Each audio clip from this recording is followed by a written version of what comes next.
So we just have to, break down the stigma and be more willing to have these conversations more often so that the people can get the help that they need. The stigma is important. And to get that buy-in from the ministers is going to be very important, especially depending on the dynamics. We have the seniors, the elderly population who didn't believe in taking care of mental health, or that was something that we need to be talking about. Different cultures. What happens in this house stays in this house. But everyone now is beginning to have more buy-in. And I think that's because culturally, we're seeing more of our young people having more buy-in about their mental wellness. And with everything that's going on in society, if spiritually we do not get in touch, we're going to be lost. So we see everything going on with the shootings in the school systems and everything else. So it is having an impact in the religious setting as well as everywhere else. So that's why I think we're seeing more buy-in from pastors and ministers as well now. Okay, some great points. One of the things that I had highlighted in my notes that I did not bring up, there were people who told me a couple of years back that I would be in ministry, and I would laugh because I'm like, yeah, I'm far from a minister. But then when I thought about it, mental health in itself is a type of ministry because not everybody can do mental health. Everybody is not built to handle people with mental illness. So I was able to take it and say, okay, yeah, that's my ministry. But then in addition to, we have to realize, as you said about the pastors and the church hurt and things of that nature, we have to realize that people have soul wounds. And because of these soul wounds, they are coming to their pastors or to the leadership in the church for additional assistance to assist with the soul wounds. And if the pastors don't handle it appropriately, then that has added an additional layer of scarring as well. And so instead of leaving a bitter taste in the people's mouth, we want to be better equipped to deal with whatever they bring in the church house, in the schoolhouse, in the office, whatever it is, wherever we encounter people, we want to be able to say, how can I assist you? Even when we don't necessarily want to assist, we can give them the resources to say, hey, these people might be able to help you. Even, if I can, let me redirect you to somewhere that can. But we have to realize that the soul wounds are caused by sin and trauma, and everybody has sinned, whether they want to admit it or not. We were born in a sinful nature. So that is just something that, we were granted at birth. Yeah, we can try to perfect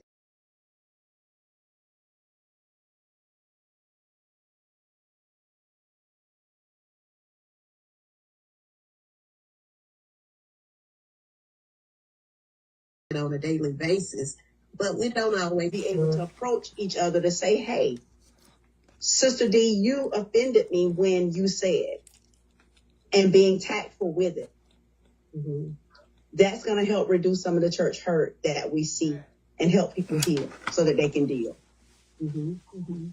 I agree.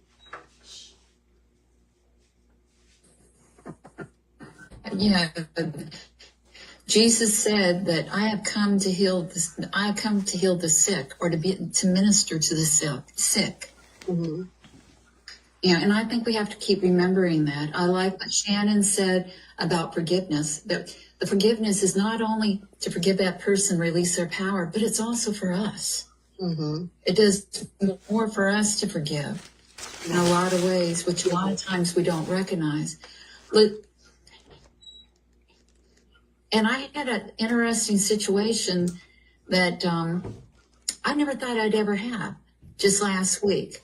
And it's when you get some of this stuff to happen, it's like, how do you handle the little waves that come from it? I mean, like when you drop a rock in the water and you have these waves and they keep going all the way out in the distance. last week I had a little boy who opened, and our students are not supposed to open the doors, because of a school shooting. Everybody's supposed to go through one central way. Mm-hmm. And the child opened the door for grandmother, which is a very good gesture. That's what you want a child to do. You want them to be kind and do that. And the weather was not the best, so it was raining. So, he really did a good thing. One of our teachers freaked out and was like, he opened the door. He's not, she's now loose in the building. And she was all upset. And I, talked to her and said, I'll handle it. And then, the grandmother had gone down to the office, which is where she was supposed to go. She was going to get her own child out. But I didn't have to, but I felt like that was a good teaching moment with that young man to sit there and explain to him, what you did was a great idea. I want you to be kind. But at this point, we also have to worry about your safety and the safety of everybody else here. Mm-hmm. So at this point, will you let adults worry about the door, please? And I said, don't even open the door to talk to them, but just tell them to go to the front office, please. And that's something that we don't always think about either, how those little things impact everywhere, and our children and stuff like that. It's true. That is true. About a little girl up in, it was Lindley Middle School, I believe, where she took a gun to school and she shot herself in front of her classroom.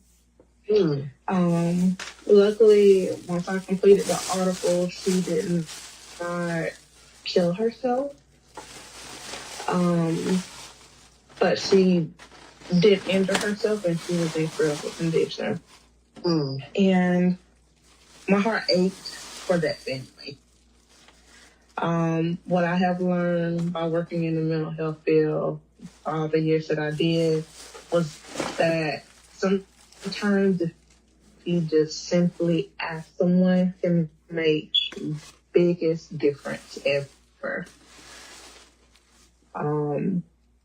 A lot of suicides can be prevented by simply asking that question. Are you okay?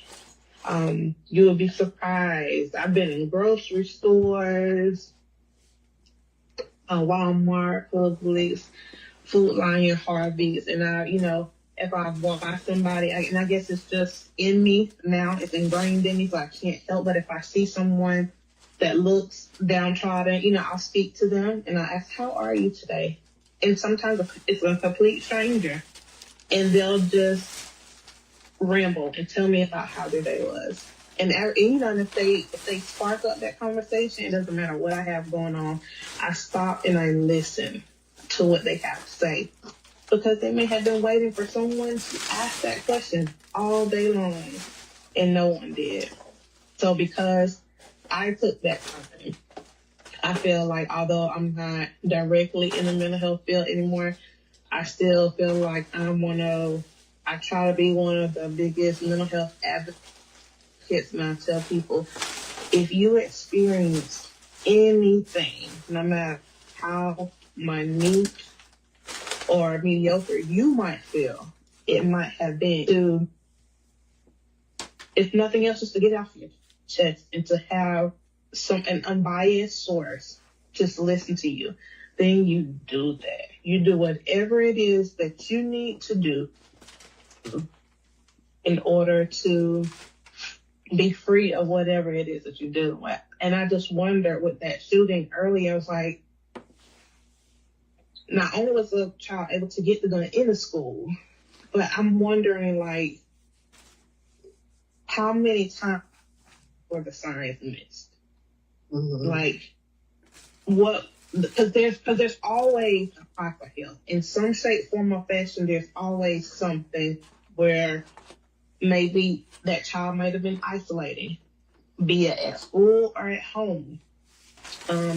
Their grades may have been A's and B's, and then their grades start to decrease. Like, there's always some little inkling that something is going on, that someone may need to intervene. So active listening, what I have learned, is one of the biggest things that has helped me be a better person, a better conversationalist, and just been able to help more people because, like I said, they just need that, just a little tug, just for that information. How are you today? I feel like if someone had asked that child how she was, that could have derailed how she was feeling. Mm-hmm. So I mean, it's definitely needed in our school systems. I know that our kids are going through, I think they're going through a lot of what we went through coming up, but the technology is what's the difference. Right. I didn't get my first cell phone until I think I was a senior in high school. But they have access to it now. Their parents are buying it. It's actually a need for it, especially when they're involved in extracurricular activities. I think our parents need to check our children's phones more often than they do. You will be surprised at some of the things that you will find out. A dear friend of mine was able to find out by one of her child's friends that her daughter was having some suicidal thoughts. That because that child, it's necessary. Mm-hmm. It's necessary for our parents to pay attention to those signs and the nonverbal gestures that are being communicated, because of that, although it's nonverbal, it is definitely still a form of communication. So it's just simply paying attention to the signs of, mood swings and like I said, the grades changing or them starting to lie and, and sneak around and things like that. Like it always builds. Like our Bible tells us, warning comes before destruction. There's always warnings and signs before there's an explosion. That is true. I can definitely agree with everything that also falls up under that PTSD. So in fixing the parents, they become better parents in order to have a better outcome as far as their children. Once we can tweak the household with the adults, then we can learn how to tweak the household with the children. Does anybody have any additional thoughts on that or want to elaborate on that? I definitely concur. After working in the juvenile justice system for approximately 10 years, I definitely saw the need to involve the entire family, because if we do not touch the entire family, we're not doing the children any service when we're sending them back to the same environment, as well as from, working in the school system. We're not helping the family at all to learn how to change these negative and maladaptive behaviors by just working with the children. It has to be a holistic approach. It has to be the entire family.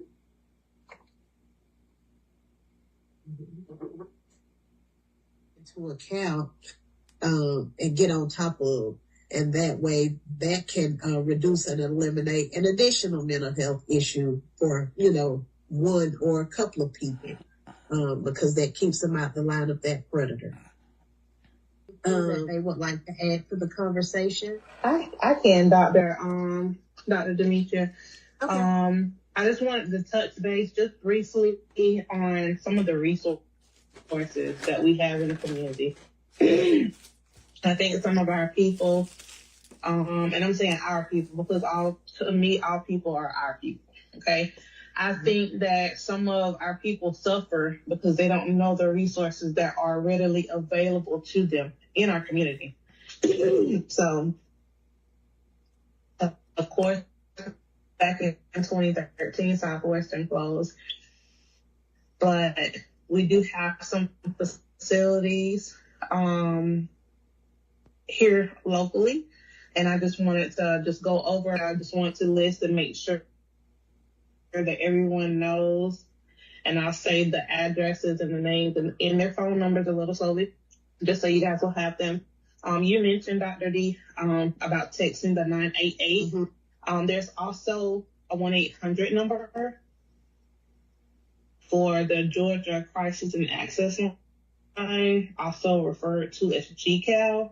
And that phone number is 800-715-4225. If you are having an episode and you feel like you need someone to come out to your home, if you call GCAL, they can dispatch a mobile crisis team to come to the address where you are to complete an assessment, and they will help you decide, if you need to go further to the crisis center, or if you have to go to the ER. If you have some substance abuse, they may recommend that you go to the ER. If your heart rate or blood pressure is elevated, they will send you to the ER to be stabilized first. And then they'll refer you to either go to the crisis center, which is located at 525 Cassidy Road. Their phone number is 229-225-3917, or they'll refer you to go to Archbold Northside, and their address is 401 Albany Road. We also have the Georgia Pines Community Service Board, which is where outpatient therapy in a clinic is. And they're now located, they were on Smith Avenue, but they moved. And they're located out on Southwestern's old campus in a regional office. And that address is 400 South Pine Tree Boulevard. Their phone number is 229-225-5208. And I also have phone numbers for the Phoenix, which is a substance abuse facility here in Thomasville.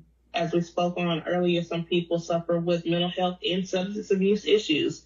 Sometimes instead of them taking the prescription medication, they want to self-medicate. And a part of some of their self-medication that involves drugs or foreign objects that may cause them bodily harm, which doesn't help their situation. It further fuels it and sometimes makes it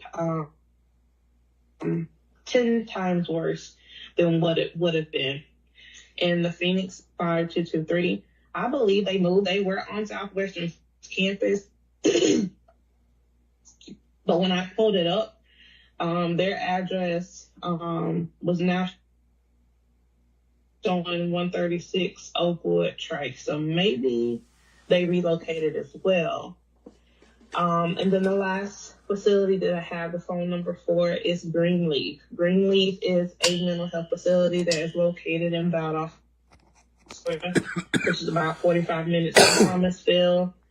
And they're located at 2209 Pineview Drive in Valdosta.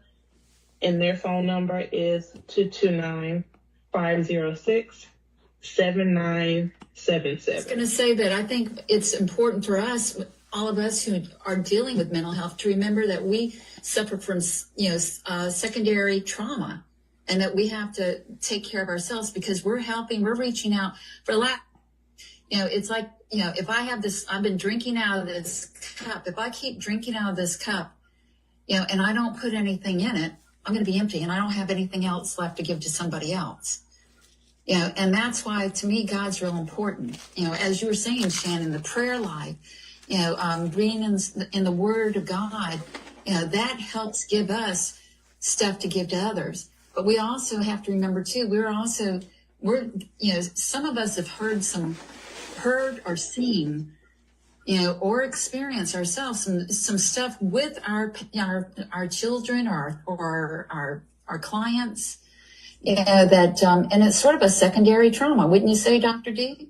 And that we need to, anybody in the helping fields will experience that secondary trauma. Mm-hmm. Yeah. Yeah, and that's exactly. I know that's exactly what I wanted to say. As a therapist or a healthcare provider, anybody that provides any kind of uh, care or ministry like this. You remember when Jesus had fed the multitudes, he went away and he had to be refreshed. And, I believe, and that was one of the two things I was going to say, Bunny, about how, professionals and pastors need therapists. Out of the trauma that they incur from those people that y'all say have church hurt, they bring, they get trauma too. And I believe that, they need, training and therapy as well. And I'm glad I'm an advocate for mental health as far as, the ministry is concerned. It goes hand in hand. Because, if a person is not, mentally fit, it's going to have something to do with the other facets of life as well. Um, and the other thing that I want to mention to you ladies, when people, when we, in education, I know before we can put a child in special ed, we had to assess them. Many times, people come to church and they're not assessed. They don't have evaluations when they come in there. They hand the pastor say, "Oh, I'm dealing with this, this, this, and this, and this." And a good pastor, after you've prayed, and Shannon can tell you this because she's a member of my church. A good pastor the Bible says, you have to know those that labor among you. That may not be, I may not be a therapist or someone that works strongly in mental health, but I got some people around me that do. And I most definitely use them and try to push my congregants towards having mental health, because if you're healthy mentally, you can be healthy spiritually. And especially in the African American church, we tend to spiritualize things and just pray about it, put some oil on it, and you'll be fine. But God gave us physicians and professionals for a reason, and medicine for a reason. And so, ladies, tonight I've heard some wonderful testimonies, as well as some strategies to use. And that was the purpose of this meeting tonight, is to get you ladies and professionals together to do that. And you all have done a wonderful job. But just to close out, I know I touched briefly a few minutes ago on soul wounds, and this is part of the information that I was looking when I read that, but it was in two different locations. Soul wounds are caused by sin and trauma, most often in childhood, and the wounds can come in the form of hurt, disappointment, molestation, abuse, and abandonment, anger, resentment, bitterness, hatred, and unforgiveness, with unforgiveness being the biggest soul wound. So, Miss Bonnie, what you said about the forgiveness, that is a huge piece to release ourselves and our souls that can break the bondage that we may have had on anything. And then, but if we don't release these soul wounds, then it turns into mental health and physical health issues and disorders. And a lot of people aren't aware of that. One thing I remember in a Bible study a few years ago, and we were discussing the immune system, and it said that God created the immune system to maintain the body. He created the body to be able to fight invaders. The spiritual enemy wants to destroy your immune system, which is your marrow. Your blood has the origin in its marrow. The TT cells, the macrophages, the killer cells, the red and the white corpuscles are found in the marrow. And then some ways that Satan tries to access your marrow is through your thoughts. He wants to make his spirituality your spirituality, get you to follow the law of sin, create relationships, breakups, stir up strife, promote conflict, promote inappropriate reactions, initiate verbal, physical, emotional, and sexual abuse, and speak to you in the first person as though it were your own thoughts, so that you don't realize that they are thoughts from the enemy. So that was very important to me the first time that I heard it, and it stuck with me ever since then.